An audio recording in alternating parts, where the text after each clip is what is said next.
একটা অভিষিক্ত ব্যক্তির জীবনে বহু ধৈর্য রাখতে হবে। তাকে একটা ওয়ার্ড ঈশ্বর আপনার জীবনে নিষ্ফল করবে না। একদম ঈশ্বর একটা ওয়ার্ড আপনার জীবনে সফল করবে, কিন্তু আপনাকে ধীরজ রাখতে হবে। ফির নেক্সট যেটা অভিষেক আসার পর হয় সেটা হচ্ছে লোকদের জীবনের সুরক্ষা বাড়ে, লাইফে আপনার জীবনের সুরক্ষা বাড়ে, পরিবারের সুরক্ষা বাড়ে।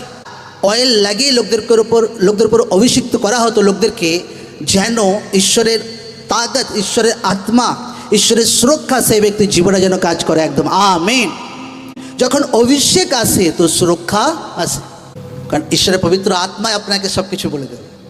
আচ্ছা এখান দিয়ে যেতে নেই, আচ্ছা এখান দিয়ে যাও, আচ্ছা এটা করো, আচ্ছা এটা করতে হবে না, কারণ পবিত্র আত্মা কাজ করতে শুরু করে। ফির অভিষেক যখন আসে নেক্সট যেটা হচ্ছে আপনার জীবনে আপনি জিতকে দেখতে শুরু করেন প্রভু যীশু জীবিত নাম। আমেন। আপনি আপনার শয়তান যে পরিবারে প্রলেপ করছিল সেটার উপর জিত এক ধাপে ধাপে দেখতে শুরু করেন। আপনার মানসিকভাবে শয়তান অ্যাটাক করার চেষ্টা করছিল, সেখানে আপনি জিত দেখতে শুরু করেন। বিভিন্ন জায়গাতে, যেই জায়গাতে শয়তান আপনাকে ডিস্টার্ব করার ট্রাই করছিল, ধাপে ধাপে ধাপে ধাপে ধাপে ধাপে একটা জায়গাতে আপনি জিততে শুরু করেন প্রভু যীশু জীবিত নামে। আমেন।